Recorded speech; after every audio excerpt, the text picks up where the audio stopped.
নমস্কার বন্ধুরা, শখের রান্না চ্যানেলে তোমাদের সবাইকে স্বাগতম। আজকে আমি বানাচ্ছি আলুর দম। দেখো, আলুর দম বানানোর জন্য আমি নিয়ে নিয়েছি আলু, টমেটো, পেঁয়াজ, শুকনো লঙ্কা, কাঁচা লঙ্কা, আদা, রসুন আর ফোড়নের জন্য নিয়েছি গোটা গরম মশলা। এখন কড়াইয়ে সামান্য তেল দিয়ে আমি পেঁয়াজ, রসুন, আদা, টমেটো আর শুকনো লঙ্কাগুলোকে হালকা করে ভেজে নেব।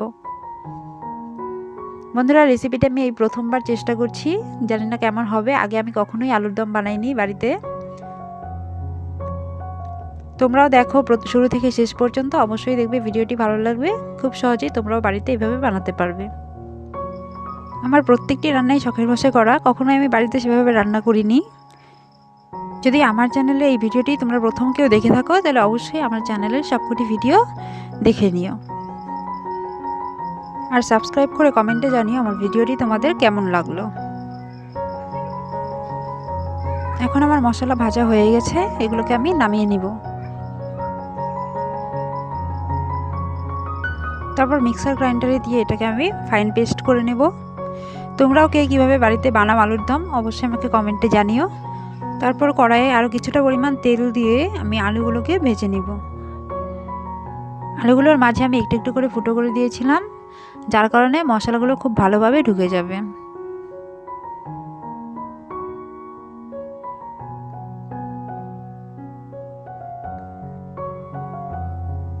এরপর দিয়ে দিব কিছুটা হলুদ গুঁড়ো। তোমরা চাইলে প্রথমেই তেলের মধ্যে হলুদ গুঁড়ো মিশিয়ে তারপর আলুটাকে ভাজতে পারো।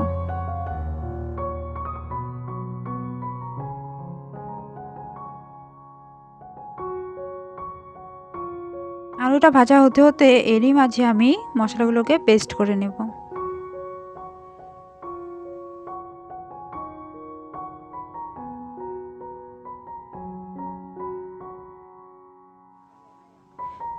দেখো, পেস্টটা ঠিক দেখতে এরকম হয়েছিল। এর মাঝে আমার আলুগুলোও ভাজা হয়ে গেছে, এখন আমি এগুলোকে নামিয়ে নেব।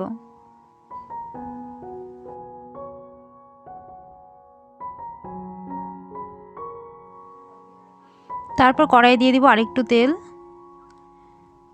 এখন ফোড়নের জন্য দিব গোটা গরম মশলা।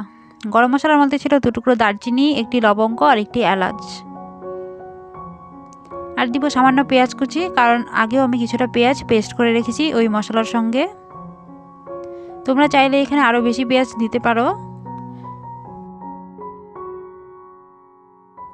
পেঁয়াজটা হালকা ফ্রাই হয়ে গেলে এর মধ্যে আমি দিয়ে দিব পেস্ট করা মশলাটা।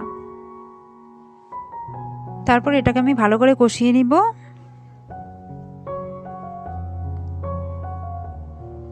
এখন দিব 1 চামচ জিরে গুঁড়ো, 1 চামচ ধনে গুঁড়ো।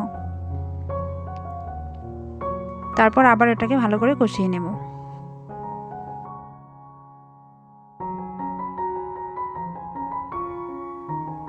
তারপর দিয়ে দিব এখানে 1 চামচ হলুদ গুঁড়ো।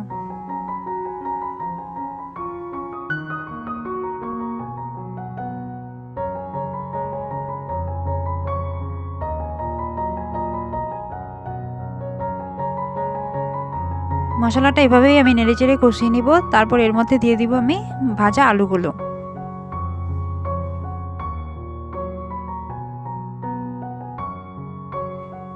আলুগুলো দিয়ে মশলার সঙ্গে ভালো করে নেড়েচেড়ে মিশিয়ে নেব। আর আমি লঙ্কার গুঁড়ো দিতে আগে ভুলে গিয়েছিলাম, তোমরা আগেই দিয়ে দিবে, আমি এখন দিচ্ছি।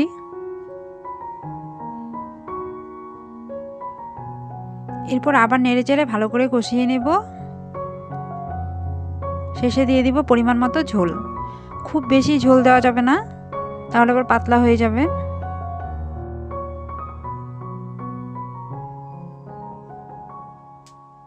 আর হ্যাঁ, আমি লবণটাও দিতে ভুলে গিয়েছিলাম, তোমরা ঝোল দেওয়ার আগেই লবণ দিয়ে দিবে, আমি এটা পরেই দিচ্ছি।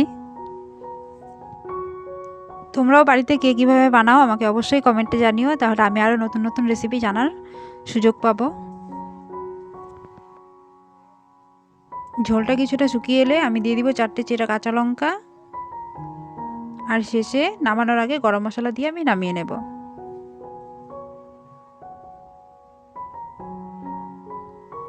আমি আলুর দমটা বানিয়েছিলাম কড়াইশুঁটির কচুরির সঙ্গে খাওয়ার জন্য।